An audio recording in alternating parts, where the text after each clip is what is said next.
గడిచిన కొద్ది రోజులుగా రాయలసీమలో నీటికి సంబంధించినటువంటి ఉద్యమం కొనసాగుతుంది.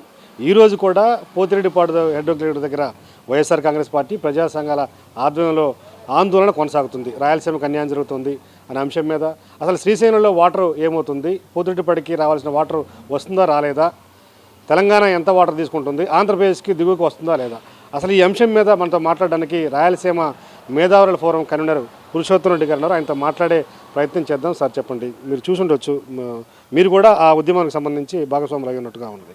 రాయలసీమకు సంబంధించి వాటర్కు అన్యాయం జరుగుతుంది, నీటి ముప్పు వస్తుంది, తీవ్రమైనటువంటి నష్టం జరుగుతుంది, ఆంధ్రప్రదేశ్ ప్రభుత్వం పట్టించుకోవడం లేదని.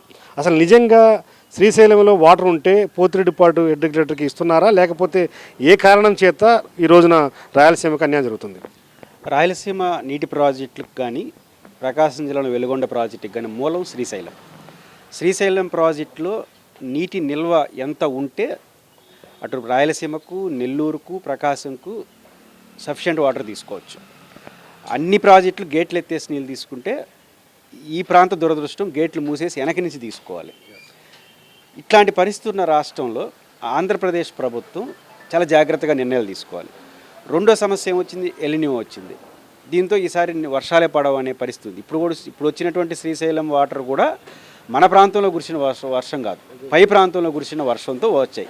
ఇట్లాంటి క్లిష్టమైన సమయంలో సత్వర నిర్ణయాలు, సఫిషియెంట్ నిర్ణయాలు జాగ్రత్తగా తీసుకోవాలి. ఆంధ్రప్రదేశ్ ముఖ్యమంత్రి నిత్యం విజనరీ గురించి మాట్లాడతారు, కానీ ఆచరణలో విజనరీకి భిన్నంగా ప్రవర్తిస్తారు. పొలిటికల్ విజనరీ కనపడుతోంది కానీ పబ్లిక్ విజనరీ కనపడట్లేదు. ఈరోజు శ్రీశైలంలో మీరు అడిగినట్టు శ్రీశైలం డ్యాంలో 854 అడుగుల పైన వాటర్ ఉంటేనే పోతిరెడ్డిపాడుకి నీళ్లు డ్రా అవుతుంది. 854 అడుగులు నీళ్లున్నా జస్ట్ ఫ్లో వస్తుంది. 860 అడుగులున్నా ఫ్లో వస్తుంది. 300 నుంచి 600 నుంచి 1000 క్యూసెక్లు మాత్రం వస్తుంది. 860 అడుగులు నీళ్ళు ఉంటుంది. ఇటు వెలుగొండ ప్రాజెక్టు కూడా అంతే వస్తుంది. ఒక ముక్కలో చెప్పాలంటే 870 అడుగులు పైన నీళ్ళు ఉంటేనే సఫిషియెంట్ వాటర్ తీసుకోవచ్చు. పోతిరెడ్డిపాడికి 30,000 క్యూసెక్లు తీసుకోవచ్చు, ఇట్లా వెలుగొండకు తీసుకోవచ్చు. కానీ రాష్ట్ర ప్రభుత్వం ఈ రోజుకు కూడా 867 అడుగులకు పడిపోయింది. ఈరోజు లేటెస్ట్ కేవలం 8,000 క్యూసెక్లు తీసుకుంటా ఉంది. 870 అడుగులు 80 అడుగులు నీళ్ళు ఉన్నప్పుడు కూడా 8,000 క్యూసెక్లే తీసుకుంటా ఉంది. మరోవైపు మాల్యాల హంద్రినివాకు ఆడ చాలా సఫిషియెంట్ వాటర్ తీసుకోవట్లా. అదే సమయంలో తెలంగాణ ప్రభుత్వం మినిమం వాటర్ రాకముందుగానే కల్వకుర్తికి నీళ్ళు తీసుకునింది. ఇంకా దారుణం ఏంటంటే శ్రీశైలం నామ్స్ ప్రకారం ఎడమ కాలువ నుంచి అసలు విద్యుత్ ఉత్పత్తి చేయకూడదు. కుడి కాలువ నుంచి కూడా సముద్రంలో కలిసేటప్పుడు, అంటే శ్రీశైలం నిండిపోయి, నాగార్జున సాగర్, పులిచింతలు నిండిపోయి, ప్రకాశం బ్యారేజ్ నుంచి అంశల దీవిలో సముద్రంలో కలిసే సమయంలో విద్యుత్ ఉత్పత్తి చేయాలి. ఎడమ కాలువ తెలంగాణ పరిధిలో ఉంది. వాళ్ళు మినిమం వాటర్ రాకముందు కానీ ఈ రోజు కూడా 30,000 పైసిక్కులు వాటర్ కొట్టేస్తున్నారు. రోజుకు 3-4 టీఎంసీలు తీసుకొస్తున్నారు. రాష్ట్ర ప్రభుత్వం దాన్ని ఆపాల్సింది పోయి వీళ్ళు కూడా 1-2-3 టీఎంసీలు కొట్టేస్తున్నారు. ఇప్పుడు కిందకి నీళ్ళు కొట్టేసిన తర్వాత శ్రీశైలం డ్యాంలో నీటి నిల్వ ఉండదు. నీటి నిల్వ లేకపోతే ఏమవుతుంది, పోతిరెడ్డిపాడికి రాదు, వెలుగొండకు రాదు. ఈ మొత్తం వ్యవహారాలు చూసినప్పుడు ఇన్ టైంలో నీళ్ళు తీసుకోకపోతే 870 అడుగులు ఉన్నప్పుడు నీళ్ళు తీసుకోవాలా. ఇప్పుడు 867 పడిపోయింది. ఇంకొక 5-6 అడుగులు పడిపోతే పోతిరెడ్డిపాడికి నీళ్ళు రావు, వెలుగొండకు నీళ్ళు రావు. కారణం ఏమై అనుకుంటారు? ఎందుకంటే మీరు చెప్పే లెక్క ప్రకారము మినిమం వాటర్ లేకపోయినా సరే తెలంగాణ ప్రాజెక్టులు నడుస్తున్నాయి, విద్యుత్ కేంద్రాలు నడుస్తున్నాయి, కలవకుర్తికి చేస్తున్నారు, దిగువ కొంత 3 టీఎంసీ అంతా వదులుతున్నారని చెప్తున్నారు. కానీ ఈ మిగులు జలాల మీద ఆధారపడినటువంటి ఈ పోతిరెడ్డిపాడు కానీ ఇప్పుడు వెలుగొండకు కానీ ఎందుకు ఇవ్వడానికి చేయలేదు? ఇప్పుడు మళ్ళీ వెలుగొండ ప్రాజెక్ట్ని రేపు వాటర్తో తడిపేస్తున్నాను, ఈ ప్రాంతం మొత్తం సస్యశ్యామలం చేస్తున్నానని చంద్రబాబు రేపు 30న రాబోతున్నాడు. దీని ఎట్లా, ఇది సాధ్యమేనంటారా? వెలుగొండ ప్రాజెక్టు 30 తేదీ వరకు డెడ్ లైన్ పెట్టుకుంటున్నారంటే అందుకోసమే పైన ఏమైనా నీళ్ళు ఇట్లేదా? ఇప్పుడు పోతిరెడ్డిపాడు నుంచి మినిమం వాటర్లు తీసుకుంటే బస్సు ఇక్కడ ఇలేదన్నట్టు. పోనీ ఈ ప్రాంతానికి ఏమైనా న్యాయం జరుగుతుందా అంటే ఇప్పుడు 860 అడుగు పడిపోయింది. ఇంకో 2-3 అడుగులు పోయిందంటే 2-3 రోజుల్లో 860 పడిపోతుంది. బహుశా ఇంక 2-3 రోజులు వచ్చి వెలుగొండకి నీళ్ళు ఇచ్చినట్టు లిఫ్ట్ చేసేస్తే 1-2 టీఎంసీలు వదిలేస్తే నీటి ఇచ్చినట్టు, వెలుగొండ ప్రాజెక్టు పూర్తి అయిపోయినట్టు ప్రపంచానికి చెప్పచ్చు. కానీ ప్రజలకి ఏమొస్తుంది? రాయలసీమ ప్రాజెక్టుకి నీళ్ళు రాకపోయా, నెల్లూరుకి నీళ్ళు రాకపోయా, చివరకు మీరు ప్రారంభోత్సవం చేయబోతున్న వెలుగొండకు కూడా ప్రారంభోత్సవం జరుగుతుంది తప్ప మళ్ళీ నీళ్ళు రైతులకు రాదు. అంటే ఇచ్చినట్టే ఇచ్చి పోతుంది. ఇంకొక ఎలినివో వల్ల ఇంకో వర్షాలు పడకపోతే వెలుగొండకి నీళ్ళు లేదు, రాయలసీమకి నీళ్ళు లేదు, చివరకు డ్రింకింగ్ వాటర్ సమస్య కూడా వచ్చే అవకాశం ఉంది. మీరు తెలంగాణ తీసుకుంటున్నట్టు నిబంధనలు భిన్నంగానే ఆపరు, మీరు ఇవ్వాల్సిన నీళ్ళు ఎవరు, కొంత నీళ్లు పెట్టుకొని బహుశా 30వ తేదీ తతంగం ముగించేసిన తర్వాత శ్రీశైలం డ్యాంలో ఎట్లా 860 పడిపోతుంది, మళ్ళీ నీళ్ళు వచ్చేది లేదు, ప్రజలకు అందేది లేదు. రాజకీయ అవసరాల కోసం, రాజకీయ విజనరీ కోసం ప్రాజెక్టులు ఇట్లా డిజైన్ చేస్తే, ఇట్లా ఆలోచిస్తే రాయలసీమ నష్టపోతుంది, ప్రకాశం నష్టపోతుంది, నెల్లూరు నష్టపోతుంది. రేపు వేసవి సెలవుల పరిస్థితి ఏంటి? అసలు ఫిబ్రవరి వరకు 886 అడుగులు నీళ్లు మెయింటైన్ చేయాలి, అది రూలు. కానీ తెలంగాణ వాళ్ళు ఇష్టపడి చేసుకుంటే దాని గురించి మనం పట్టించుకోము, మనం చేసే పనులు వాళ్ళు పట్టించుకోరు. చివరికి ఎవరికి నష్టం వచ్చే పరిస్థితి ఈరోజు వచ్చే పరిస్థితి ఏర్పడతాం. ప్రధానంగా ఇప్పుడు చూసుకుంటే కనుక రేపు మీరు చెప్పేది కూడా క్రెడిట్ చోరీ ఏదైతే స్థానిక సంస్థల ఎన్నికలు రాబోతున్నాయి, రేపు సెప్టెంబర్ 7వ తేదీ నోటిఫికేషన్లతో స్టార్ట్ అవుతుంది. దానికోసమే ముందు హడావుడిగా నేనే రాయేసా వెలుగొండకి, నేనే నీళ్ళు ఇచ్చాను చెప్పడం కోసం జరుగుతుందని మీరు అనుకుంటున్నారా? అసలు వెలుగొండ ప్రాజెక్టు సృష్టికర్తే వైఎస్ రాజశేఖర రెడ్డి గారు. అసలు ఆలోచన ఆయన ద్వారా వచ్చింది. ఇట్లా ప్రాజెక్టులు కట్టాలని బ్రిటిష్ వాళ్ళ నుంచి ఆలోచన ఉంది. రాయలసీమ కానీ, రాష్ట్రంలో కానీ, పోలవరం అన్ని బ్రిటిష్ వాళ్ళ నుంచి ఆలోచన ఉన్నాయి. దానికి సాధ్యమవుతుంది నిరూపించిన వ్యక్తి జలయజ్ఞంతో వైఎస్ రాజశేఖర రెడ్డి గారు. అటు రాయలసీమ ప్రాజెక్టులు కావచ్చు, వెలుగొండ ప్రాజెక్టు కావచ్చు, ఆయన సృష్టించారు, ఆయన ఆలోచించాడు, కార్యరూపం దాల్చారు. మీరు కొబ్బరికాయ అన్ని చోట్ల కొట్టేసి ఉండొచ్చు, ఫలితం ఏంటన్నది. ఈరోజు చంద్రబాబు నాయుడుకి వెలుగొండ ప్రాజెక్టుకి వస్తున్నారు. ఇది కంటిన్యూ ప్రాసెస్. నిజంగా వెలుగొండ ప్రాజెక్టుకి నీళ్లు కంప్లీట్గా రావాలంటే నేను ముందు ప్రస్తావించినట్టు 885 అడుగులు మెయింటైన్ చేయాలి శ్రీశైలంలో. నువ్వు ప్రాజెక్టు కట్టేస్తావు, ప్రారంభోత్సవం చేస్తావు, రేపు నీళ్ళు రావాలంటే 860 అడుగులు వచ్చేస్తే రాదు. మీరు మెయింటెనెన్స్ యాడ్ చేస్తున్నారు, తెలంగాణ వాళ్ళు తీసుకెళ్తే పట్టించుకోవట్లేదు, ఎట్లాంటి పట్టింపులు లేవు. ఈ పరిస్థితుల్లో వెలుగొండ ప్రాజెక్టులో జగన్మోహన్ రెడ్డి గారు అధికారంలో ఉన్నప్పుడు కూడా దాదాపు 200-300 కోట్ల రూపాయలు కేటాయించి నిర్వాసితులను క్లియర్ చేసే ప్రయత్నం చేయడం మాత్రమే కాదు, అప్పటికప్పటికే ఆ నిర్వాసితులకు ఇళ్ళను తీసేసి మీరు ఏరే చోటకి వెళ్ళమని చెప్పి చాలా స్పష్టమైన ఆదేశాలతో అది మంచి కార్యాచరణ రూపొందించారు. కంటిన్యూ ఆయన ఎన్నికల కోసం చేస్తుంటే ఆ రోజు ఆయన ప్రారంభించేస్తుండొచ్చు. ఎలక్షన్ ప్రాసెస్ ఆయన నడపలేదు. వీళ్ళు 2 ఏళ్ళు పట్టిందా ఈ కార్యక్రమం చేయడానికి? అంటే వెంటనే 5-6 నెలల్లో చేసేస్తుంటే గత ప్రభుత్వం గుర్తొస్తుంది కాబట్టి 2 ఏళ్ళు దీన్ని ఆపెట్టి ఈరోజు వీళ్ళు 2 ఏళ్ళలో కష్టపడి సాధించినట్టు ఒక షో క్రియేట్ చేసి రేపు చేస్తున్నారు. షో అని ఎందుకు అంటున్నానంటే అదైనా శుద్ధంగా చేసినారా, మెయింటైన్ చేస్తున్నారా లేదా? కాబట్టి ఈరోజు వెలుగొండ ప్రాజెక్టు ఆలోచనే రాజశేఖర రెడ్డి గారిది, ఆ తర్వాత దాన్ని కంటిన్యూ ప్రాసెస్ జగన్మోహన్ రెడ్డి గారు చేసి ఇప్పుడు మీరు కంటిన్యూ ముగింపు రిబ్బన్ కటింగ్ మీరు చేస్తున్నారు. అంతవరకే చెప్పుకుంటే మంచిది, అది కూడా సంపూర్ణంగా మీరు చేయట్లేదు. అన్నిటికన్నా మించి వెలుగొండ ప్రాజెక్టుతో సహా రాయలసీమకు నీళ్ళు రావాలంటే ఒక కీలకమైన పరిష్కారం రాజశేఖర రెడ్డి గారు తీసుకొచ్చారు. అదేంటి? శ్రీశైలం డ్యామ్ నుంచి నాగార్జున సాగర్కు, కృష్ణా డెల్టాకు నీళ్లు ఉన్నాయి, తెలంగాణకు 99 టీఎంసీ లెఫ్ట్ నుంచి ఉన్నాయి. మనకు కింద నీళ్ళు సర్దకుండా పైనుంచి నీళ్ళు ఆపడం అనేది సాధ్యం కాదు, అది చట్ట వ్యతిరేకం కూడా. దానికి శాశ్వత పరిష్కారంగా రాజశేఖర రెడ్డి గారు పోలవరం లైన్లో తీసుకొచ్చాడు, పులిచెంతలో క్రియేట్ చేశారు, దొమ్మగూడెం టేల్ పాండ్కి తీశారు. ఈ 3 ప్రాజెక్టుల వల్ల ఏమవుతుంది? మనకి ఈరోజు పట్టిసీమ పేరుతో ఏదైతే కుడికాలో తీసుకొస్తున్నారో దాని ద్వారా కృష్ణా డెల్టాకి నీళ్ళు వస్తాయి. పులిచెంతలో ఒక అద్భుతం, దాదాపు 45 టీఎంసీల కెపాసిటీతో రాజశేఖర రెడ్డి గారు దాదాపు పూర్తి చేశారు. దాన్ని జగన్మోహన్ రెడ్డి గారు అధికారంకి వచ్చేది నిర్వాసితులు క్లియర్ చేయడం, నీళ్ళే నింపలేదు. తండ్రి ప్రాజెక్టు కడితే నీళ్ళు నిలిపింది జగన్మోహన్ రెడ్డి గారు. ఆ ప్రాజెక్టు వల్ల కృష్ణా డెల్టాకి న్యాయం జరుగుతుంది. అయినా కూడా శ్రీశైలం డ్యాంలో నీళ్ళు ఉండవు, ఎందుకంటే తెలంగాణ 99 టీఎంలు తీసుకుంటుంది. దానికి పరిష్కారంగా దొమ్మగూడెం నుంచి టేల్ పాండ్ పథకాన్ని సృష్టించి అది ఎడమ కాలువలో పోసేస్తే తెలంగాణ అవసరాలు తీరిపోతాయి. కేసీఆర్ గారి ప్రభుత్వం, చంద్రబాబు గారు రాష్ట్ర ముఖ్యమంత్రిగా ఉన్నప్పుడు 500 కోట్ల రూపాయలు ఖర్చు పెట్టి రాజశేఖర రెడ్డి గారు దొమ్మగూడెం టేల్ పాండ్ పథకాన్ని ప్రారంభించాడు. నిర్దాక్షిణ్యంగా కేసీఆర్ ప్రభుత్వం తన సీతారామ ప్రాజెక్టుగా మార్చేస్తే నోరు మెదపలేదు. పులిచింతల ప్రాజెక్టు వెనకాల ఈరోజు 2400 క్యూసెక్కుల కెపాసిటీ రేవంత్ రెడ్డి గారి ప్రభుత్వం 500 కోట్లు ఖర్చు పెట్టి లిఫ్ట్ నిబంధనలకు భిన్నంగా పోతోంది. జలశక్తి అనుమతి లేదు, రాష్ట్ర ప్రభుత్వంతో మాట్లాడలేదు. కానీ రేపు 2400 తీసుకునేస్తే పులిచింతల ప్రాజెక్టు నీళ్ళు రావు, దొమ్మగూడెం టేల్ పాండ్ పథకాన్ని కుదించేసినారు, పోలవరం ఎప్పుడు అవుతుందో తెలియదు. ఈ 3 జరగకపోతే శ్రీశైలం నీళ్ళు నిలపడం సాధ్యం కాదు. నీళ్ళు నిలపకపోతే రాయలసీమకు కానీ, నెల్లూరు కానీ, ప్రకాశంగా నీళ్ళు రావు. వెలుగొండ ప్రాజెక్టు పూర్తి చేసి ఏం సౌలభ్యం? కాబట్టి దూరదృష్టితో ఆ రోజు రాజశేఖర రెడ్డి గారు చేసింది కంటిన్యూ చేయకపోవడం. ముఖ్యంగా మా అభ్యంతరం అంటే తెలంగాణ ప్రభుత్వం అప్పుడు దొమ్మగూడెం టేల్ పాండ్ పథకాన్ని కుదించినప్పుడు మీరు నోరు మెదపలేదు. ఈరోజు పులిచింతల ప్రాజెక్టు 2400 క్యూసెక్కులతో లిఫ్ట్ స్కీమ్ రాజీవ్ పేరుతో చేస్తుందని మీరు నోరు మెదపలేదు.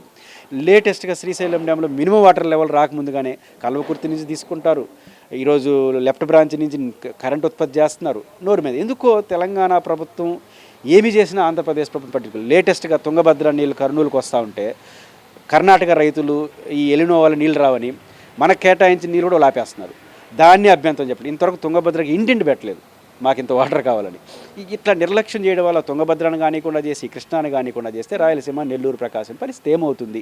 ఇది మౌలికమైన ప్రశ్న, ప్రజలు అర్థం చేసుకోవాలి. ప్రభుత్వం రాజకీయ విజనరీతో ఆలోచిస్తే మాత్రం రాష్ట్రానికి నష్టం చేసిన వాళ్ళు అవుతారు. ప్రధానంగా అంటే ఎందుకని ఇంత అంటే మెతక వైఖరి ఎందుకు అవలంబిస్తున్నారు అనుకుంటారు ఇప్పుడు తెలంగాణ ప్రభుత్వం మీద ముఖ్యంగా చంద్రబాబు ముఖ్యమంత్రిగా ఉన్న టైంలల్లా మెతక వైఖరి అవలంబిస్తున్న సందర్భం ఉంది. ఇప్పుడు రేవంత్ రెడ్డి ఆయన శిష్యుడు అయినా సరే ఆయన కావాల్సిన వాటా ఆయన సాధించుకోలేకపోతున్నారు. అంటే ప్రధానంగా రేవంత్ రెడ్డి గారు ఉన్నప్పుడు కానీ కేసీఆర్ గారు ఉన్నప్పుడు కానీ మీకు నాగార్జున సాగర్ లెఫ్ట్ బ్రాంచ్ మరియు రైట్ బ్రాంచ్ మంది, లెఫ్ట్ బ్రాంచ్ వాళ్ళది, 2 బ్రాంచ్లు వాళ్ళే పెట్టుకున్నారు. జగన్మోహన్ రెడ్డి గారు అధికారంలోకి వచ్చి పోలీసుల్ని పంపి మన కాలువను మన చేతిలోకి తీసుకున్నాడు. అంతవరకు కాలువ వాళ్ళదే. అప్పుడేమవుతుంది, వాళ్ళు ముందు తీసుకుంటారు, మన వెనకాల తీసుకుంటారు. అంటే ముఖ్యంగా హక్కుల విషయంలో చంద్రబాబు గారి ప్రభుత్వం మొదటి నుంచి నిర్లిప్తతుంది. దానికి సింపుల్గా ఆయన చెప్పాను, గొడవలు పడితే నష్టం, కలిసి ఉందాం సరే మన ప్రయోజనాలు తాకట్టు పెట్టి కలిసి ఉండేది ఏంటి? ఒకటే చంద్రబాబు గారు నాకు అర్థమైంది ఏంటంటే రాయలసీమ, నెల్లూరు, ప్రకాశం ప్రాజెక్టులపైన శ్రద్ధ పెట్టట్లేదు. అడుగుతారు కదా ప్రజలు, రాయలసీమ, నెల్లూరు ప్రజలు అడిగినప్పుడు దానికి సమాధానం ఏంటంటే పోలవరం నుంచి బనకచెర్లకు 1,00,000 కోట్లతో నీళ్ళు తీసుకొస్తాను, అది అయ్యేది లేదు, పోయేది లేదు. కానీ దాన్ని రాయలసీమ, నెల్లూరు, ప్రకాశంకి చూపించి ఏమీ చేయకుండా రాజధాని చుట్టూ మొత్తం వ్యవహారాలు చేసుకుంటా ఉండాలి. అందువల్ల ఇప్పుడు ఆ ప్రాజెక్టు ముందు తీసుకెళ్తే తెలంగాణ వాళ్ళు అభ్యంతరం చెప్తారు. కాబట్టి చెయ్యని సాధ్యం కానీ ఇప్పుడు జరిగే పని కానీ ప్రాజెక్టు రాయలసీమ చెప్పి తెలంగాణ వాళ్ళు ఒప్పించి వాళ్ళు మౌనంగా ఉండాలి. ఆ సందర్భంలో వాళ్ళు ఏం చేసుకున్నా మనం మాట్లాడకుండా ఉండాలి. అంటే ఉభయులు అనుకునేది వాళ్ళ ప్రయోజనాలు వాళ్ళు చూసుకుంటారు. మన రాజకీయ ప్రయోజనాలు రాయలసీమ, నెల్లూరు ప్రాజెక్టులు కట్టకూడదు. కానీ కట్టినట్టుగా దొమ్మగూడు ఉంటే వెళ్ళిపోయిన అవన్నీ పక్కన పెట్టేసి గోదావరి నుంచి బనకచెర్లకు 80,000 కోట్లు, అది అయ్యేది కాదు, పోయేది కాదు, దాని ప్రాజెక్టుని చూపించి ఇదే మీకని చెప్తున్నారు. కాబట్టి రాజకీయ కోణంలో ఆలోచిస్తున్నారు తప్ప వాస్తవంగా ఈ ప్రాంతానికి న్యాయం జరిపే కోణం ప్రభుత్వం ఆలోచించట్లేదు. రాజకీయ కోణం అంటే ప్రధానంగా మీరు చెప్పిన దాన్ని బట్టి ఇటు ప్రకాశంలో కావచ్చు, అది వెస్ట్ ప్రకాశం కావచ్చు, వెలుగొండ పరివాహక ప్రాంతం, రాయలసీమలో ఓట్లు సీట్లు మాకు తక్కువ ఉన్నాయి కాబట్టి అంత శ్రద్ధ పెట్టాల్సిన అవసరం లేదు, రాజకీయం చేస్తే సరిపోతుందన్న ఆలోచన ఉందని భావించాల్సి ఉంటుంది కదా. ఓట్లు సీట్ల కన్నా ఇప్పుడు పులిచింతల ప్రాజెక్టులో 2,400 క్యూసెక్కులతో తీసుకోరు, అది ఎవరికి నష్టం? కృష్ణా డెల్టాకి నష్టం, రాజధాని ప్రాంతానికి నష్టం. పోలవరం ఎత్తుమట్టాన్ని కుదించేస్తున్నారు. 41.5 మీటర్లకే కేంద్ర ప్రభుత్వాన్ని చెప్తామన్నా నోరు మీద పట్ల మనం. ఆ 12,000 కోట్ల రూపాయల అడ్వాన్స్ అమౌంట్ కూడా జగన్మోహన్ రెడ్డి గారు సాధించారు. మీరు మిగతా డబ్బులు సాధించకపోగా ఆ డబ్బులు ఖర్చు పెడుతూ మేము సాధించినట్టు చెప్పుకుంటున్నారు. కృష్ణా డెల్టాకి అన్యాయం జరుగుతుంది, రాయలసీమకు అన్యాయం జరుగుతుంది, ప్రకాశంకి అన్యాయం జరుగుతుంది. పోలవరం ప్రాజెక్టు సఫిషియెంట్గా పూర్తి చేయకపోతే ఉత్తరాంధ్రకి అన్యాయం జరుగుతుంది. ఎవరికి న్యాయం చేసినట్టు? పైకి మాత్రం మేమేదో రాజధాని పేరుతో కోస్తా ప్రాంతానికి న్యాయం చేసినట్టు కనిపిస్తున్నా రాజధాని అవుతుందో పోదో తెలియదు.